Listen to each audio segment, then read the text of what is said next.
Clip number 43 اس میں انشاءاللہ عز و جل سورہ بقرہ کی آیت نمبر 126 سے 128 تک کی تلاوت قرآن، ترجمہ اور تفسیر صراط الجنان آپ سماعت کریں گے۔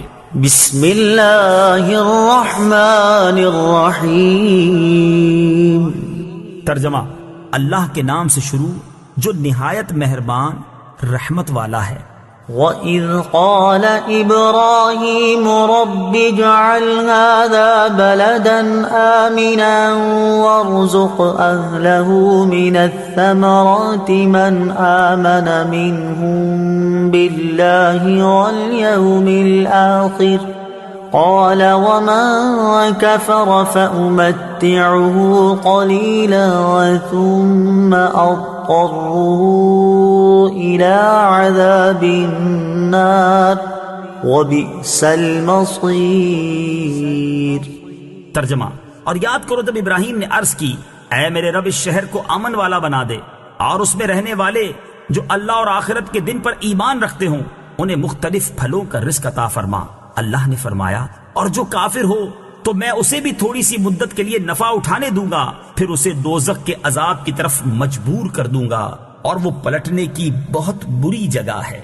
وَإِذْ قَالَ إِبْرَاهِيمُ، اور جب ابراہیم نے کہا۔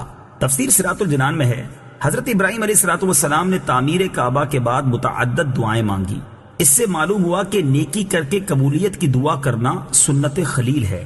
حضرت ابراہیم علیہ السلام نے اولاد کے لیے امامت مانگی تھی تو فرمایا گیا کہ ظالموں کو نہیں ملے گی، اس لیے حضرت ابراہیم علیہ السلام نے بعد میں جب یہ دعا کی تو اس میں مومنین کو خاص فرمایا کہ مومنوں کو رزق دے، اور یہی ادب کا تقاضا تھا۔ اللہ تعالیٰ نے کرم کیا، دعا قبول فرمائی اور ارشاد فرمایا کہ رزق سب کو دیا جائے گا، مومن کو بھی اور کافر کو بھی، لیکن کافر کا رزق تھوڑا ہے، یعنی صرف دنیاوی زندگی میں اسے ملے گا۔ حضرت ابراہیم علیہ السلام نے خانہ کعبہ کے لیے رزق کی فراوانی کی دعا مانگی تھی۔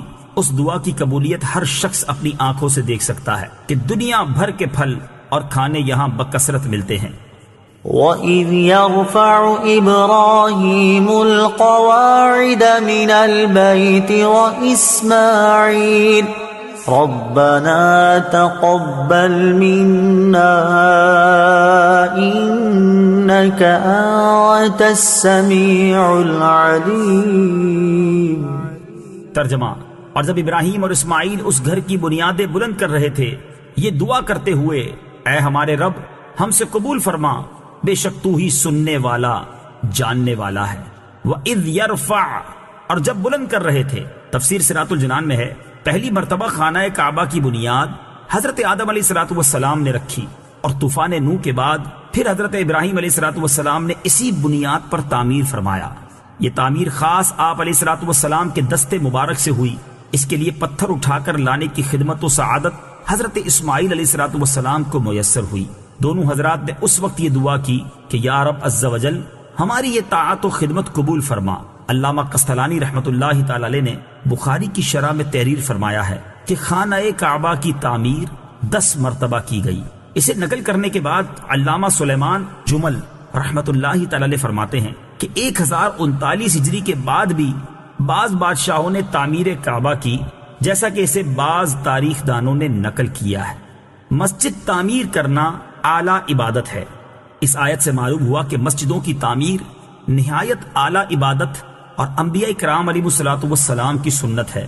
صحیح بخاری میں ہے کہ حضور پرنور صلی اللہ تعالی علیہ وآلہ وسلم نے مسجد نبوی شریف کی تعمیر میں بذات خود حصہ لیا تھا۔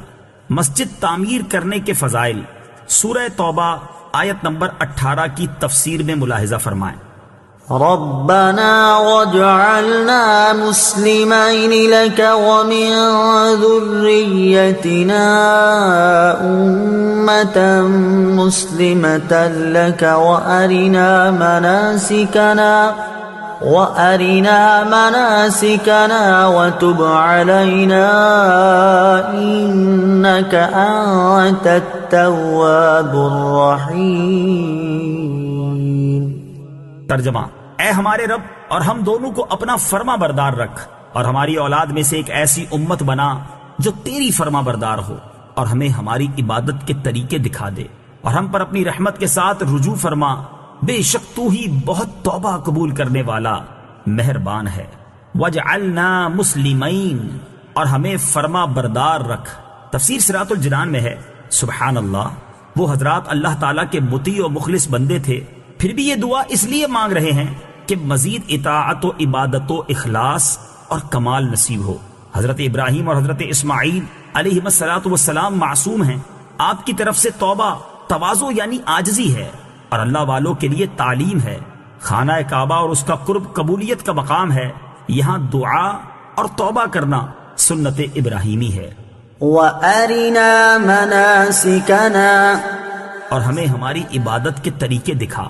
معلوم ہوا کہ عبادت کے طریقے سیکھنا حضرت ابراہیم علیہ الصلوۃ والسلام کی سنت ہے، اس کے لیے دعا بھی کرنی چاہیے اور کوشش بھی۔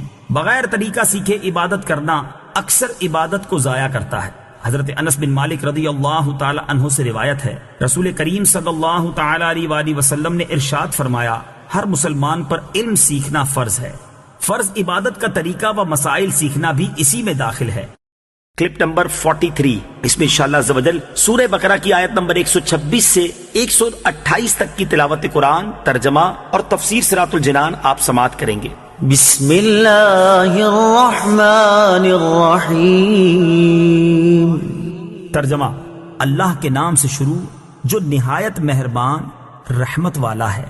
وَإِذْ قَالَ إِبْرَاهِيمُ رَبِّ اجْعَلْ هَذَا بَلَدًا آمِنًا وَارْزُقْ أَهْلَهُ مِنَ الثَّمَرَاتِ مَنْ آمَنَ مِنْهُمْ بِاللَّهِ وَالْيَوْمِ